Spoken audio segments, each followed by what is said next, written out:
Gary DePaul with Unlabeled Leadership. Welcome to episode 109, Ed Muzio Demystifies Culture. Here's a shout out to listeners in Auckland, New Zealand, Armenia, and in New Jersey, Madison, Montclair, and Edison. With that, let's get started. In episode 33, Ed and I talked about what he does to help organizations strengthen their culture and how he helps teams do the same. In this episode, Ed and I have a longer conversation about what culture is, how you can change it, and what people can do regardless of career level to influence culture. Ed is a management consultant who has written 3 books, and his latest book, Iterate, has just been released as an audiobook. If you're in need of culture change, talk to Ed. Part 1.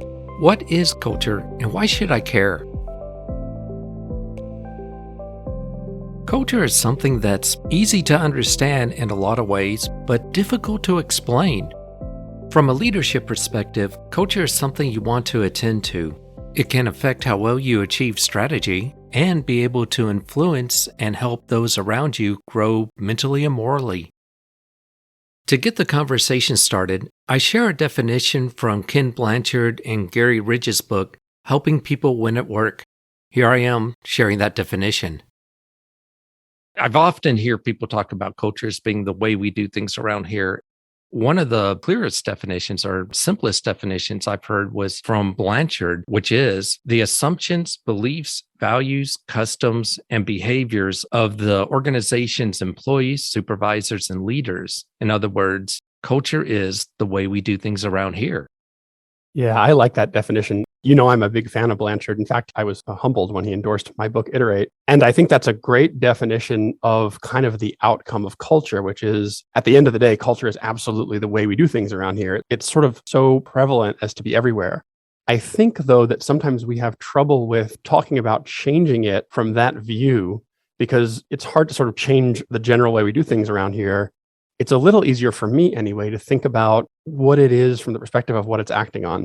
You have to kind of start, in my mind, with organizations are what they are, which is complex open systems, right? An ecosystem, a human brain, a community, or a city. All of these are examples of complex open systems. You have a number of different independent units. You have external and internal forces. You have changes at various levels on those forces. You have units moving between sections or making different links between sections. And that's what's going on in an organization. To me, you have to sort of ask the question, okay, so what does culture mean in that context? When I talk about the organization, I always use the metaphor, and I know I've done this with you last time we were together. I think about an individual taking a walk, kind of heading for your car across a crowded parking lot. And we could talk a lot about that. Yeah. You know, you've got your executive office setting a pace in a direction, that's your brain. You've got your workers, that's your feet, kind of moving across the surface. You've got a lot going on between them. And you have some variation of either every step you take is the next best one toward your car, or you're following some plan that you laid out a few steps ago, regardless of what you've learned. And when you think about that metaphor and then you think about, okay, here's this person walking to the car, where is the culture in that story? I've asked that in a number of online and live sessions, and you get a lot of interesting answers, kind of like the heart, the clothing, you know, the song they're whistling, like there's all these different answers. I mean, there's not a wrong answer, but I really like the answer of culture is the habits. Yeah. It's tempting to kind of say culture is the weather, right? It's acting on you and it's changing your process. And it is acting on you and it is changing your process. But the problem with the weather is you can't do anything about the weather. Your habits act on you. They act on you in ways you're not aware of. They cause you to do things that are beneficial or not for your own goals in ways you're often not aware of. But also they're yours and you own them and they can be changed. Maybe in some cases they should be changed. Maybe in some cases they serve you well. In the individual, it's habits. So in the complex open system, it's habituated patterns of behavior, right? It's things we're doing because we're doing them and because we have momentum with them. What I like about the idea of habits and thinking about habits in connection with being in an organization that's complex and open system is that those habits affect different levels. So if you think about scale, it could be your own team that you're affecting by your habits. It could be your department. It could be your business unit. It could be the company as a whole. one person can have an effect on the multiple systems within an organization. Absolutely. And you're talking about a couple different, I think, useful and important ideas there. One of them is, yeah, the individual, in this case, the person in the organization, works within multiple subsections or subcomponents, or in the systems level language, subsystems. That person carries individual habits into those different contexts. And then those individual habits influence those contexts, sometimes more, sometimes less, sometimes greatly, sometimes not at all. Those individual habits come into the group habits.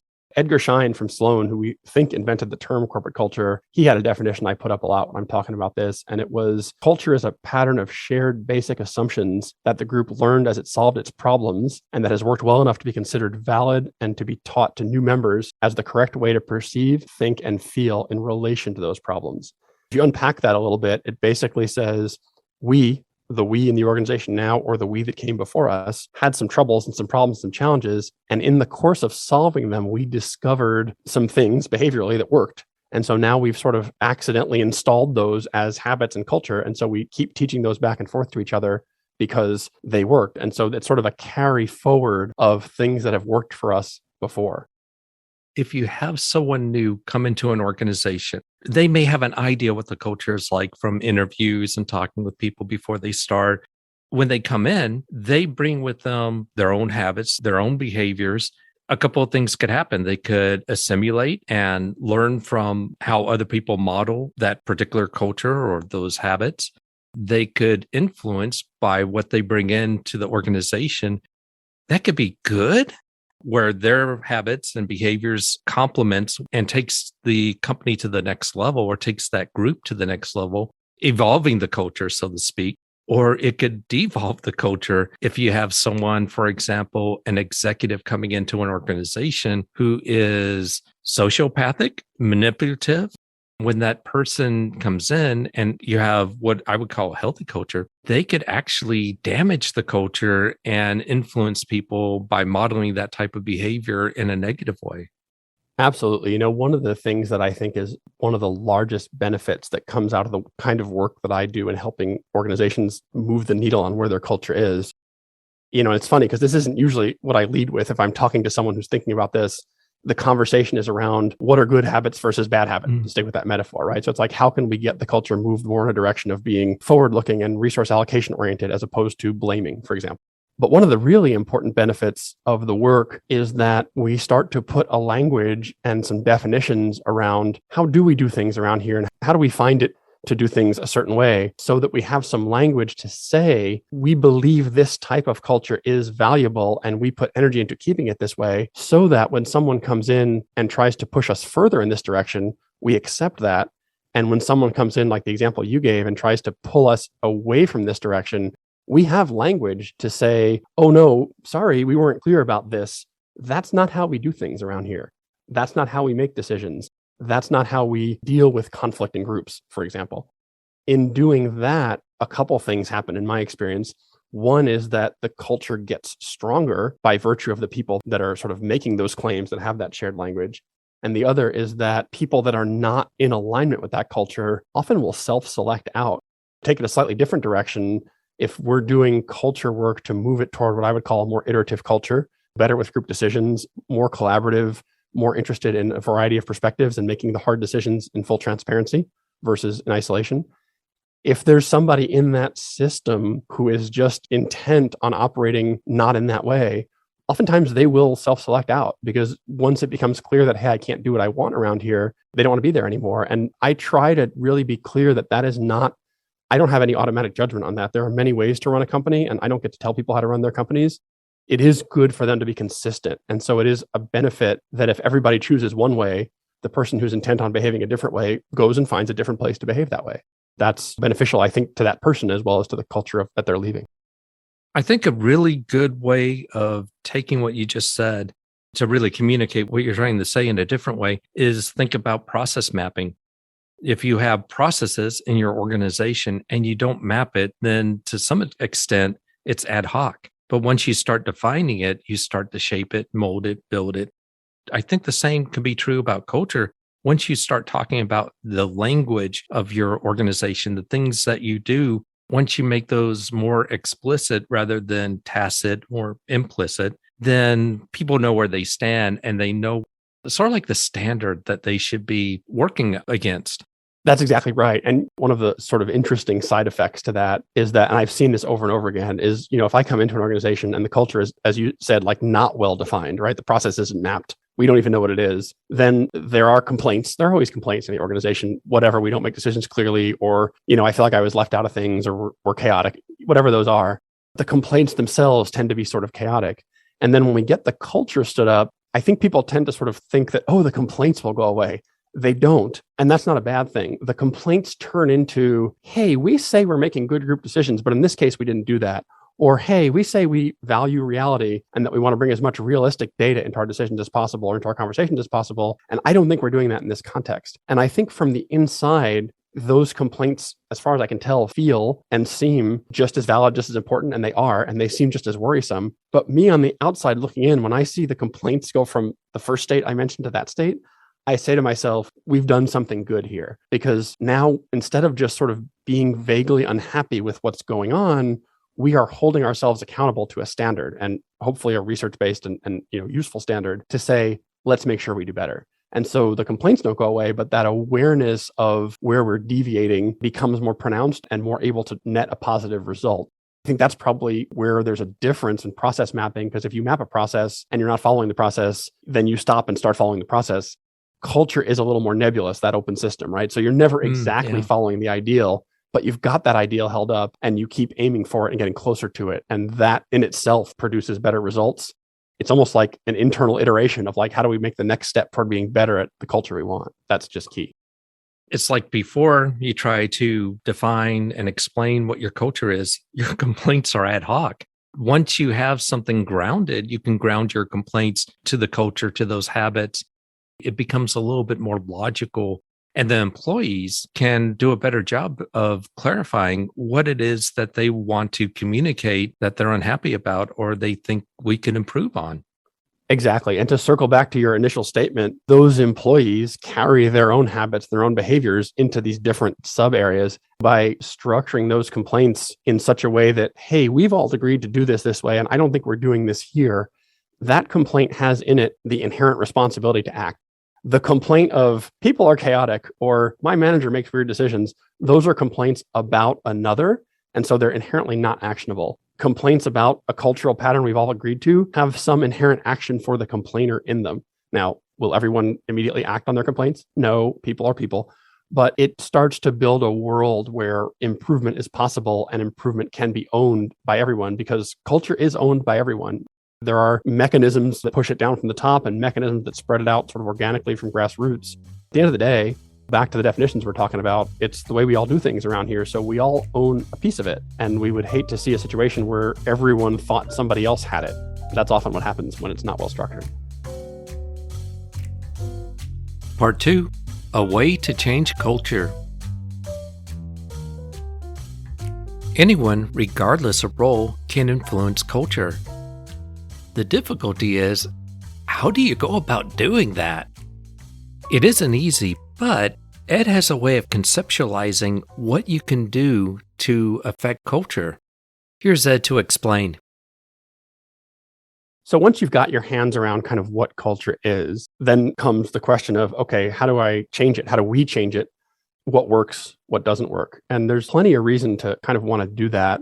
I could make an argument that all organizational work, other than sort of highly technical training, but I'm talking about organizational work like DE&I, employee retention, better accountability, innovation and agility, all of that kind of intention, I could make an argument is culture work. If you look at how we're talking about culture, it's these collections, these habituated patterns of behavior. And when you look at topics like that, you're really dealing with the question of, are our habituated patterns of behavior in that area optimal or not optimal? And how can we make them better? The question becomes, how do you do that? My favorite way to think about culture, and this comes from, again, Shine, and actually it's built on by Fons Trompenaars, who did some work on geographical and ethnic culture as well. This model, kind of putting those together, basically says, think of a person as an onion. In the center is assumptions, that is how things are. Wrapped around that is norms, that is kind of what's good and bad. Wrapped around that is values, like what's right and wrong. And wrapped around that are artifacts, which are things you can watch.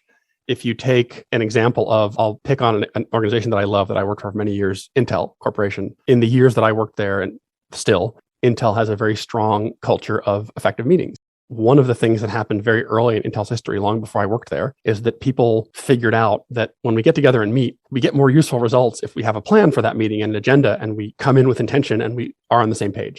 Over time, that worked. And so if you kind of roamed around Intel when I was working there, and today as well, there's this underlying assumptions that effective meetings are a solution to a problem we have. That leads to norms, which is what's good and what's bad. It's better to have an agenda for your meeting, to have a plan for your meeting. That leads to values, what's right and what's wrong. If you work for Intel and you consistently put together meetings with no agenda and no structure, you will receive a corrective performance message because that's wrong. That leads to artifacts, which is if I stick my head in any meeting room that's going on, I will notice there's a written agenda for the meeting I'm looking at wherever I go in the company. So that's the sequence that makes culture turn into those habituated behaviors. Assumptions from long ago to norms to values to artifacts. And so that's what it is. The trick is that's not how to change it. And there are, I think, a number of efforts out there around culture change that are trying to change culture by talking to you about your assumptions, often in PowerPoint. And that's not, unfortunately, that's not effective because you and I, we don't really know what our assumptions are. If you look at the organization as a system, same thing. We don't really know what they all are. If we do, we don't want to talk about them. If we do, we're not going to change them for someone else. Those are deeply buried. But we can work the other way.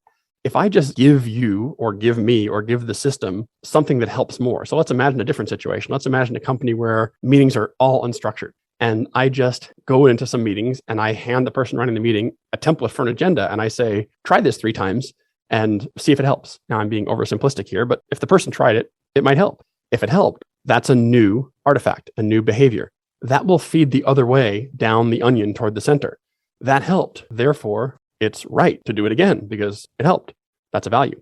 Therefore, it's good to keep doing it. That's a norm. I'm going to do it more. That's a norm. And that ultimately feeds into that assumption in the center, which is for the next generation, the next iteration of culture. Now I've moved that idea about having an agenda into that center of the onion, into the assumptions. N number of months from now, maybe a year, I don't know, at some point in the future, we're going to have a situation where that assumption is built up the way that I described it for my former employer, Intel. That's going to feed back out into artifacts. And so the way to understand culture is assumptions to artifacts. The way to change culture is artifacts to assumptions. You're not changing today's culture. You're changing the next iteration of culture. That works. I got a great example that really highlights what you just said. The agenda is a perfect artifact. So this is a slightly different concept. Imagine yourself in part of an organization that is maybe manufacturing, where you really, as a company, want to have a culture of safety. You start with artifacts. I'm going to share an example which illustrates of this concept. In hotels, on the walls up at high, they have these water sprinkler systems. There has been a tendency of people putting their jackets on hangers and hanging them on the sprinkler system, causing them to break, damage, or set off. What companies have done, they put a symbol of a coat hanger with a big red circle around it and a line through it. By doing that, they eliminated this problem of people hanging up coats and jackets on their sprinklers. What they did is they changed the environment so people will start doing the right behaviors. When you introduce artifacts, like you were saying, into an environment, start in that direction, you're right, it can have this cascading effect. Then it becomes norms. Then it leads into assumptions within the culture. If you want an environment in which people are working at their best, then figuring out what are the artifacts, what are the things I could bring into this culture that will set up that environment so people can work at their best. I love it, Gary. That's a great example for a couple of reasons. One is you are absolutely introducing something that is kind of a different behavior, which is don't hang your coat there. And often there's enough information in the combination of the sign and the sprinkler to sort of be a reminder to say, if you do, you'll flood your room. It works better for me not to flood my room. I don't need that place to hang my coat. I can find a different place to hang my coat. That works out pretty well. Also, and again, this is a fairly simple example, and it's a little bit of a loose example because overall attendees at a hotel are not necessarily a culture in the same way that we would talk about a corporate culture, but it still works. It's a great example because you could imagine a situation where, let's say in my hotel, I put those signs up and it doesn't work. That doesn't mean that I was wrong to put the signs up. That doesn't mean that my guests are unintelligent or damaged in some way. That doesn't mean that I shouldn't try something else. One of the principles of changing complex open systems is to be flexible and patient in the ways in which you introduce new behaviors. If that sign didn't work, we might try a different sign that said flooding if you hang your coat here, or we might try some kind of a grate, or we might try something where at check-in, someone said, let me just tell you something about your room. I don't know what we would try. And again, it's kind of a loose example, but my point is we could make that change, but we wouldn't be very successful if the first thing we tried, we gave up on. I say that because that's, I think, often an accidental assumption in culture work and organizations. It's like we're going to do a thing and either it worked and we're done, or it didn't work and we were wrong, and often we give up. And really what we need to do is do a number of different things. So maybe we do a training and we don't quite get what we want. That doesn't mean the training was wrong. The training might have been part of the story. At the very least, it taught us something. And then we do, some discussions in staff meetings. For example, clients I work with, I go and do some briefings in staff meetings. And then I talk to the senior executives about it, and maybe something goes in the company communication. We get clear on what the change we want to make is, and we stay very targeted on the outcome, but very flexible about the path. It's like that Seth Godin quote, which I love, and I won't get it right, but it's something like doing the same action over and over again is not persistence. That's just boring. Yeah. Having the same goal over and over again is persistence. In culture change, we have the same goal, the same outcome over and over again, and we continue to tweak and adjust how we bring our suggestions to the system, as it were, to see what and how gets taken up and if it's enough. There's a tendency to underwhelm with the artifacts, with the interventions, overwhelming behaviors or problems. So maybe it's not just one thing. Maybe to move the needle, you need to do 4, 5, 6 different things if you want to be able to address real change. Like you said, if one approach doesn't work, you keep going, figure out why doesn't it work, for example, and then try to improve on it, or you add some additional interventions, solutions, artifacts that can add to it so that you're not trying to solve a complex situation with a simple solution. Exactly. And that's also where I think maybe the hotel metaphor falls apart a little bit here, but the idea of what's in those interventions, you go back to what you said, which is the artifacts, which is artifacts, and in culture, that's habits, so it's behaviors. So let's make sure if we're trying to, let's say, install an effective meetings culture, that our interventions are not a whole bunch of us telling people why it's important. Our intervention should be a whole bunch of experiences people have with effective meetings.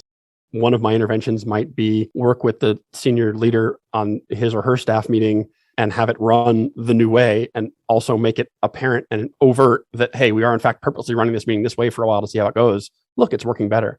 Another one might be, here's a job aid for people, go and fill it out, come back and let's look at it. Another one might be, have a meeting together at this subordinate group, try it this way, now try it that way. What was different? What was better? What was worse? So it's all about habituating new behaviors, which is not that different, again, from individual habit changes. You don't necessarily start working out by reading a bunch of books about how good exercise is.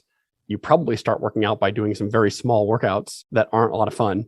And then you build on that habit. And that's the kind of change we're talking about here. We talk about habituated patterns of behavior across complex systems, which is culture change.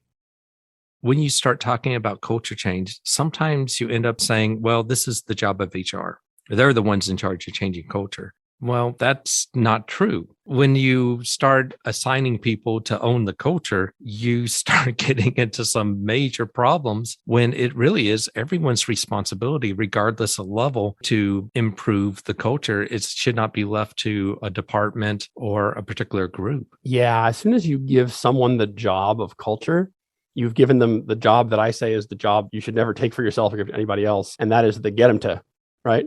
I'm going to get them to do this or that. Get them to is a recipe for disaster and culture change. The question is, what am I going to do? What am I going to show people? What am I going to demonstrate? What might they pick up? And if they don't, that's okay, because there may be a reason they didn't. But getting them to whatever is not a path to success. And so, yeah, as soon as you assign, go take somebody in HR and say your job is the culture, Now that person's job is to get everybody else to behave the right way. That's hard to do, especially internally. But if instead we say, look, we're going to practice with some stuff and how we will stick with meetings, how we run our meetings, how we make our decisions, how we link our teams together, how we manage our frontline, whatever piece of it you're taking, we're going to try some stuff together. And it's not even like we're going to try some stuff together and then all agree to do it forever. It's like we're going to try some stuff together and then talk for a minute about what was good and then try it some more. And that's that migration from artifacts to values to norms to assumptions that turns an activity into an assumption, which becomes the culture. You can't really give somebody that job. You can give somebody the job of paying attention to it. You can give somebody ownership of the manual once you have language around it for editorial purposes. And you can certainly give the executive team responsibility for paying attention to it sometimes. You can't give anybody responsibility for doing it because it's by definition, again, back to your first definition from Blanchard, it's what everyone's doing. So you can't tie that to one person or one section. Sticking to meetings, I like the idea one particular manager of people wants to improve meetings, has some success, try some things, they work together, they like it. Then that manager shares with other managers. Then the other managers share with other departments, and it becomes this iterative growth that can happen organically. It doesn't have to be a top-down. It could be a bottom-up type of change. Exactly. By the way, it is often top-down, and yet it is always bottom-up. There is no situation I'm aware of, even if we start a session with the entire leadership structure of the company in the same room, which I've done, and even if the head of the entire organization opens that session by saying, as of today, the culture is going to be different, which has happened. The culture is not different as of today. Now, if you structure that intervention correctly, you may make a huge change in the culture in a very short time. But it didn't happen when the CEO said it. It happened when it got taken up, when the behaviors got taken up by the people in the room and the people that work for them and started to replicate them. We can optimize the design of the time in the room and who's there and what we do to make that happen. But we cannot create a top-down thing in the same sense that a top-down thing happens when the CEO says, we're now going to go into this market, and the company goes into that market. It's not like that. It has to grow from within, and we can help it a lot or a little, or we can hurt it if we do it wrong. It's not ever instantaneous and top-down. Part 3, what can you do to influence culture? The question may still come up. What can I do to change culture? Regardless of role, level in the position, size of the organization, what are some things I can do? Ed shares some thoughts about this. Again, here's Ed. Gary, it's a question I get a lot, and it's often framed like, what can I do? Only the I has sort of an emphasis on it, like little old me. What can I possibly do? They're not doing anything.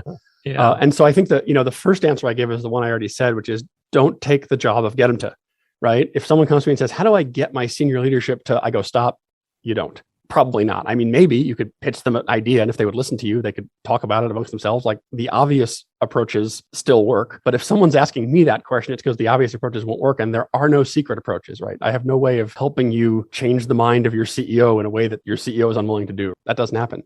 What I can talk about is behaviors. So what behaviors do you see in the world you're in that would need to be changed? Like right now, if we stick with meetings, all our meetings are totally chaotic and it'd be better if we had written agendas. Okay. And you run a division. Yes. Okay. So in your division, that's a thing we could do, right? So we tie it back to behavior, and then it gets really simple in a sense. It's not simple to do, but it's really simple in a sense to think about what might work, because it's just 4 things. And I have this in the book, Iterate. I'll tell you what they are now. It's assensive, visible, duplicable, and feasible. So assensive, which is a real word and kind of a strange word, it was the best one I could find, means it makes things better. So I'm going to pick a behavior. My behavior has to make things better. If I implement agendas in such a way that my meetings get twice as long and more boring, that's not assensive, right? No one's going to want to do that. So that doesn't work. Yeah. But if I implement my agendas in such a way that, the meeting got shorter and more efficient, okay, that's assensive. Check. Visible is the second one. Can people see it?